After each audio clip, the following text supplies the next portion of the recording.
Some bands depend on status quo, some bands thrive for a change in any way possible, and some groups fall somewhere in the middle. Asking Alexandria is a band who has had many highs and lows over the years and have gradually drifted from ferocious to more reflective. It's in the band's sixth studio album, Like a House on Fire, where the group will attempt to change their music significantly from that of 10 years ago. Even before this album in 2020, you can point to many obvious changes in Asking Alexandria's career, whether that be in the lineup, style of music. You can see many different events in the band's timeline. The band's new direction, with Like a House on Fire for the music, I admit I would not have seen coming. In several interviews promoting the album, the band has gone on about wanting to change things for the better and move away from the past. In a specific interview with Ben Bruce, the guitarist talked about what the scene style of music had become over the past few years and how he does not want to be a part of that, or at least what the culture has become. I get that viewpoint from Ben Bruce, but it's the current direction of music that the band has taken that has many longtime and even casual fans a bit taken back. The days of wild screaming and guitar thrashing are ideas of the past. 15 tracks across 52 minutes, Like a House on Fire is Asking Alexandria's attempt at embracing a softer, radio-approved format. On top of that, Danny Worsnop said that this album is by far the most special piece of work that they've put together as a band, saying that Asking Alexandria has tried to make an album like this their entire career. There have been 5 singles ahead of album release, and it's very apparent that Asking Alexandria wanted to change drastically from what they did 10 years ago. The result has them sounding like many other bands who are trying to cash in on that overproduced radio rock fad. It was back in the summer of 2019 that The Violence was shared from Asking Alexandria, and their new direction sent me into a shock. This band has dived head first into the overproduced electronic trend, and it's a weird, bouncy rhythm and delivery from Worsnop through the entire song. Guitar riffs and drums are not anything special. It's truly sounding like beginner songwriting, and they were aiming to capture the Imagine Dragons and 21 Pilots fan base. It's not the worst, but it's interesting to say the least. The album's second single, They Don't Want What We Want, is a big improvement from The Violence in terms of a song that has a moving rhythm, but it still feels like they're holding back on the passion. Again, the instrument work here is nothing amazing. They are relying on simple methods while lyrically, outside of the shouted panic hook, it's not great. Not awful, but not great. Antisocialist feels like the band has matured from forced unbridled anger and is trying to channel something better, and to be fair, the chorus works here.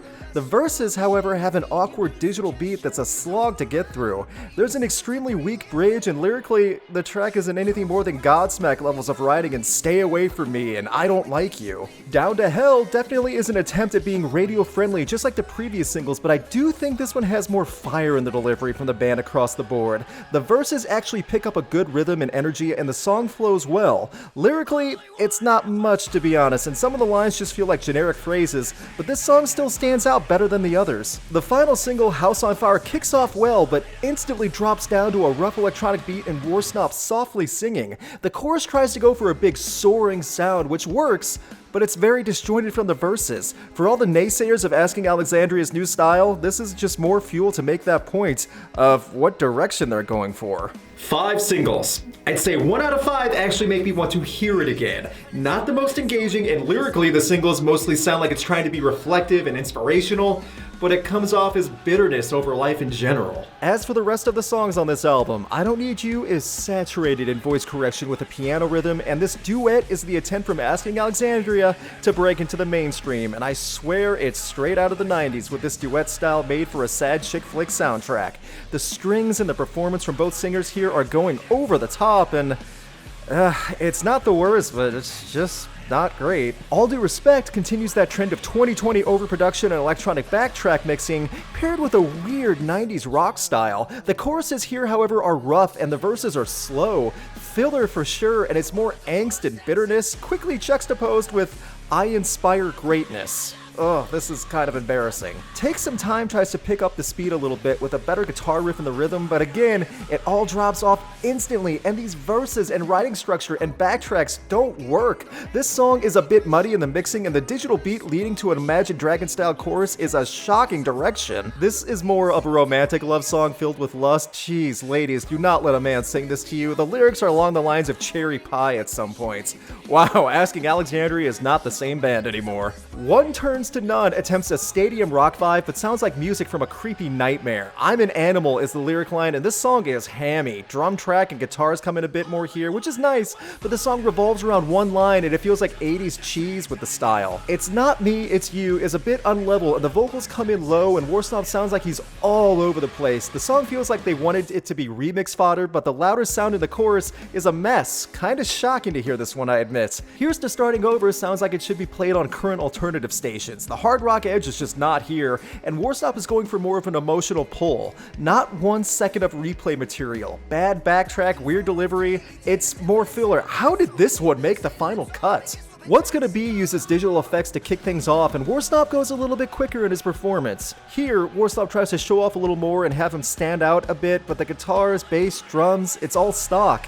Everything is just standard. This is lukewarm average. Give You Up proves the point that editing software and mixing are the stars of this album. This is another bit of filler and a song meant to be remixed. It's kind of shocking how cheap this song actually is. Auto-tune, electronic drum beats, I don't even know what to call the actual music. In My Blood sounds identical to several other songs already done on this album. It's all starting to blend in at this point. Everything is just this mid-level sound with overmixed drum tracks and Worsnop sounding uninspired. The band sounds dedicated to this style and I am not sure it's working all the way through. And finally, LORAZEPAM, the longest track on the album, finally gives a bit more flair and style than the last 20 minutes or so. The lyric writing is just more 2000s whining though, and this is a terrible ending for an album. Hearing I Don't Care Anymore really is a banner anthem for this band, and it kind of feels as if Asking Alexandria just doesn't want to care anymore. The band was just desperately trying to make a hit any way possible, but instead they were just swinging wildly. Honestly, I don't even know if the full band was invested in this project, because for half the album, I'm not even sure if all the band members were present in the recording. Terrible backtracks, drenched in vocal correction, cliche writing, lack of energy at parts. I'm a fan of Asking Alexandria, and I still am after this, and this is by far not the worst thing I've heard all year, but I truly could never see myself coming back to this album. Overall, Like a House on Fire is an anomaly of an album from a band who has been through the ringer. It's part cashing in on a trend and part not knowing what to do next, so just do anything. There is a line on this album saying waste of potential, and yeah, that's a good subtitle to what we have here. If this is the new direction of Asking Alexandria, then the style of the group 10 years ago is now a totally different band at this point. I'm not sure that's for the better. What did you think of Like a House on Fire? Leave a comment and let people know, and vote in the info card in the top right of the video. Big thanks to my patrons and a special thanks to Brandon Barenfeld and Dom Smith. You can help support Rocked and have a say in upcoming videos by supporting Rocked on Patreon. Just $2 a month goes a long way. Click on the link in the video description for more info. Please subscribe to stay notified on upcoming videos. You can check out my concert photography on Instagram, and you can keep up to date with Rocked on Facebook and Twitter.